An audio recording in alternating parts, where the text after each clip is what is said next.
The cops caught up with me easily. Hell, maybe I was even running in place. Someone strapped me to a gurney. Lights out. I'm going to be really honest with you.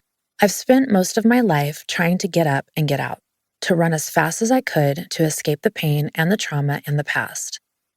Whether I was bombed out of my mind on drugs and booze, slipping from one toxic relationship into another, creating drama and reveling in the chaos, packing up to change my life and start fresh, or trying to save people because it made me feel like I was a better person, I was an absolute expert at flooding my bloodstream with numbing agents.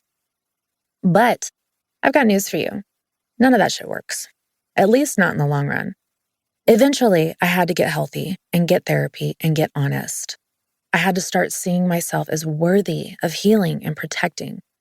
It's been a process. It's still a process. I'm not done. I'm blessed that my husband and I found each other, but that wasn't all Cinderella and Prince Charming from the jump. We both tried to dip a time or two, but time, maturity, twisted wisdom, and true fucking connection has brought us to where we are now. I'm blessed that I get to parent our daughter and watch her grow up surrounded by love, but our happy family didn't come easily. I'm blessed to find so much recognition among the flawed, imperfect, beautiful humans out there trying to heal and grow, who find me online or at shows or listen to every single podcast and make me feel less alone. I'm blessed to finally be at peace with myself.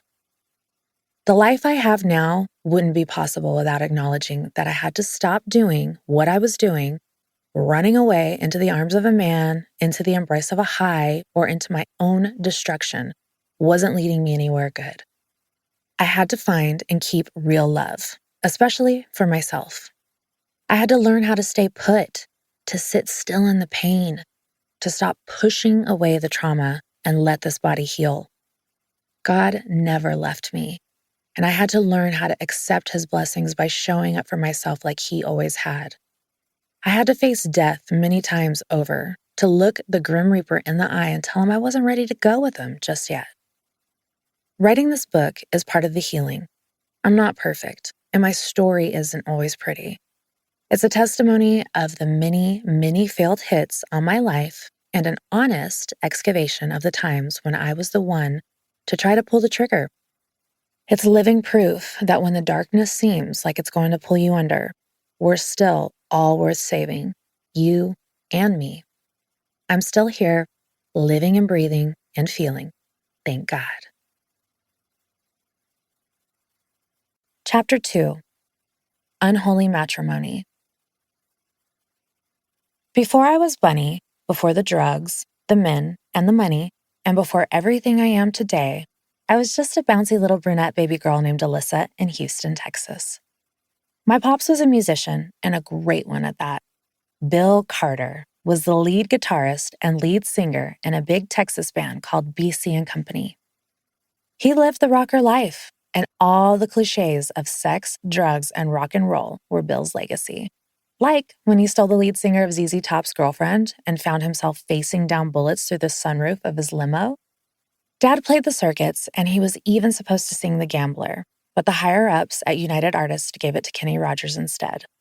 You know Bill held a grudge. We weren't allowed to even mention Kenny's name in our household, and whatever Dad said went.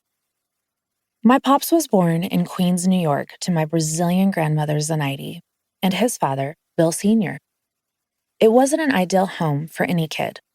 His father was a vice president of Valvoline Oil Company, and my Volvo was an immigrant, which didn't leave her very many career choices. So she became a stay-at-home mom. That woman hung my moon and my stars. When I think of the model of fierce feminine energy and love from childhood, it's her. But she didn't show Bill the same love she showed to me. My dad's father ended up leaving Zenaide for his mistress, who he also had children with, and it just broke her. In return, she abused my father mentally, verbally, physically, and emotionally. I've heard from random family members that she was the meanest woman they'd ever met. But for some reason with me, she never once raised her voice or hands. She only told my father that she loved him one time in his whole life. To keep listening to this audiobook for free, click the link in the description. It will take you to a free Audible trial where you can listen to this and many other books for free for 30 days.